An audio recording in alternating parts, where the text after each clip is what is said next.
Lorsque Dieu dit à Moïse d'être le grand libérateur de son peuple, celui-ci répondit à Dieu, « Qui suis-je pour aller vers Pharaon et pour faire sortir d'Égypte les enfants d'Israël ?» Exode 3:11. Moïse connaissait ses faiblesses, ses manquements, ses faillites et ses limitations. Aussi se demanda-t-il comment un homme tel que lui pouvait être utile à Dieu. C'est en connaissant notre néant que nous devenons plus utiles à son service. Dieu a donné à Moïse ces 4 noms pour le préparer à un ministère très efficace. Il dit, « Je suis le Dieu de ton père, le Dieu d'Abraham, le Dieu d'Isaac et le Dieu de Jacob. » Exode 3:6. Dieu dit à Moïse, « Je suis celui qui suis. » Et il ajouta, « C'est ainsi que tu répondras aux enfants d'Israël. Celui qui s'appelle « Je suis » m'a envoyé vers vous. » Exode 3:14. Le premier nom est le Dieu d'Abraham. Ce nom contient un message double. Abraham a pu découvrir la véritable signification de la justice. Il était l'ami de Dieu. Dieu apparut pour la première fois à Abraham dans Genèse 12, alors qu'il avait 75 ans.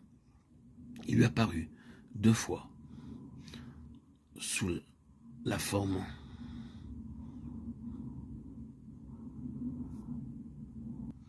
de Melchisédek, dans le même chapitre.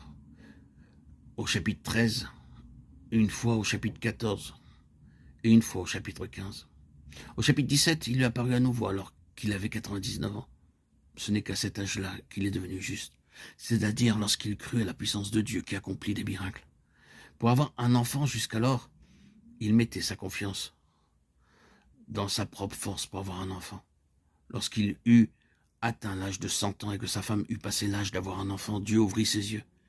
Il vit comment Dieu devait répandre une vie et une puissance nouvelle en lui et dans sa femme pour leur donner un enfant. C'est la puissance de la résurrection.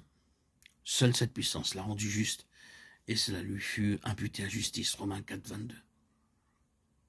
Nous ne devenons pas justes devant Dieu par notre connaissance biblique, par nos rites ou bien encore en prenant part avec zèle aux activités de l'Église. Mais nous devenons justes en recevant en nous par la foi la puissance de la résurrection. Cette puissance de la résurrection est la puissance qui a vaincu la mort. Abraham et Sarah étaient devenus tous deux semblables à des arbres morts. Dieu a dû déposer dans leur corps la puissance de la résurrection qui triomphe de la mort. Ils ne pouvaient pas se glorifier de leur capacité ou de leur force. Voilà la signification de la nouvelle naissance. C'est une grande expérience. Du fait que Dieu a déposé en nous la vie nouvelle et la puissance de la résurrection qui triomphe de la mort, nous le servons en revendiquant tous les jours cette puissance. Abraham est devenu l'ami de Dieu. Ainsi, s'accomplit ce que dit l'Écriture. Abraham crut à Dieu et cela lui fut imputé à justice. Et il fut appelé ami de Dieu. Jacques 2:23.